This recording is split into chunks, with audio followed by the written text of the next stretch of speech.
If at any moment during the speech, I just want to put this out there, any of you find that you're thinking, she really is talking about herself way too much?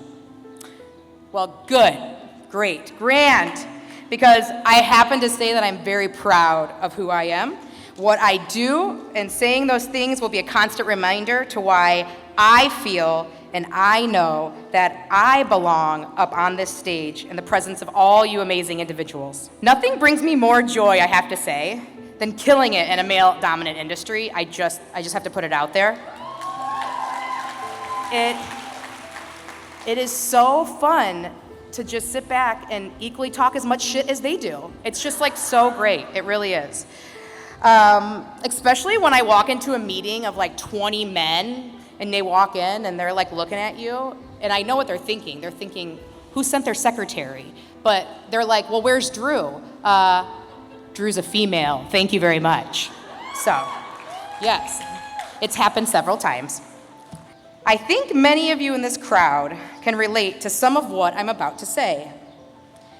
Some think of belonging and connect it to their early childhood and teen years, making friends or not. Some reference making a sports team or being cut, being a part of the popular group or being rejected, being able to wear that trendy, oh so trendy clothes that even though it didn't fit your body type, but the store was staffed with mostly half-naked people and you smelled like a man for a week when you left. And if you don't know what I'm throwing out at you, it's the OG Abercrombie & Fitch. So just saying it. All of this while trying to figure out how to design my MySpace page and hoping that your current crush you're talking to on Instant Messenger doesn't go to bed while the dial-up internet takes 5 minutes to reconnect every single time it drops. In my experience, belonging at your early stage of life, from 0 to 18, consists in having respect, believing in yourself. Be you. Don't do something because someone else says it's cool. Something that my mom drilled into our heads as we were growing up was guilty by association. So, if I could go back and tell the younger me, I would say, you belong wherever you want, because you need to carve your own path, make your own cool, be yourself, and if someone doesn't like you still after all that, the hell with them. When I moved home from college, I started dating my now husband. Hi, Matt.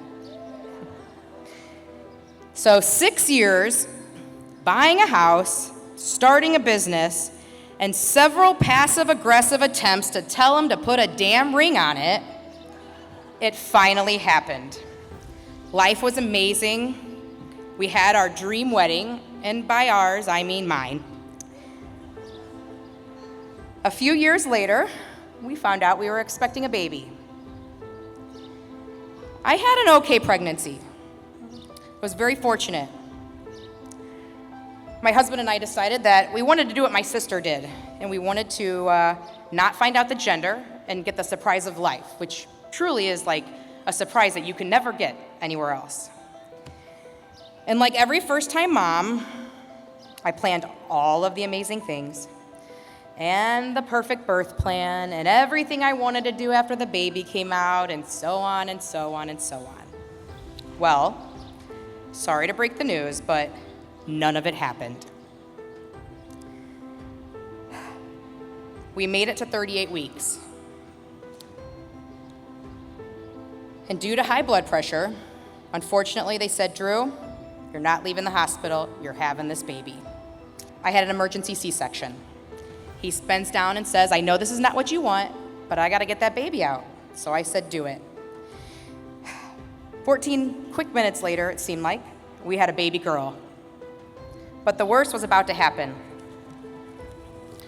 Our daughter Maxine had something called PRS, peri-Rubin sequence. If you don't know what that is, it's when your jaw does not come out as far as it's supposed to. So being that your tongue is controlled by your jaw, her tongue sat in her airway and she could not breathe. She was blocked 100%, so she could not breathe on her own, causing also a cleft palate. Our daughter was immediately, well, what felt to be immediately, I'm not sure how long, immediately airlifted from St. Mary's Hospital to Comer at University of Chicago. I didn't get to hold her. I felt her finger. I didn't get to do much with her.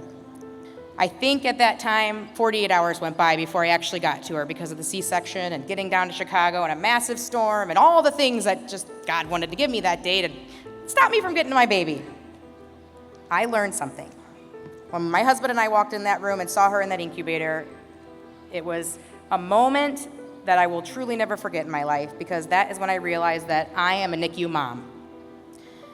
It was not my plan, but with my husband by my side and the help of my family, my friends, my mother, my father, my sister, my cousins, my aunts, my uncles, everyone, we did what we needed to do to get our girl home, which included 3 surgeries, lots of tears, and what I feel like was like 1,000 round trips from home to Chicago.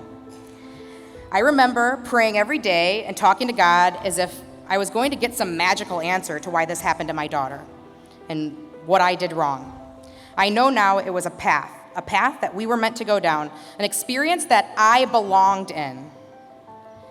That almost unbearable time changed me in ways that my perfect first mom birth plan would have never done.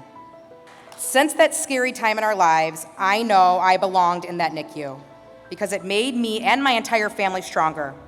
It put a lot of perspective into our lives, and I have been able to help other friends and new moms when their birth plan didn't go the same way that they wanted it to either. And that has truly been a joy and honor. Belonging is not about being accepted into a group or a club or the cool kids. It's about you accepting yourself for the good and the bad, the impressive qualities and the flaws, because we all have them.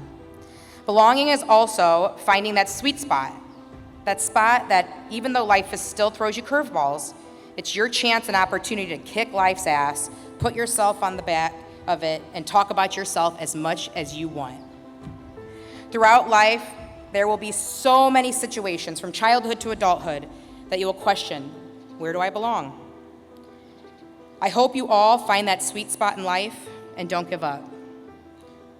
You do you, and you stay strong, because you will find your passion, you will find your drive, you will find your thing in life that really makes it all matter, and that is where you belong. So I would love to thank everyone involved in this amazing event. Again, thank everyone for your support in coming, and it was truly an honor to stand in front of you today. So thank you so much.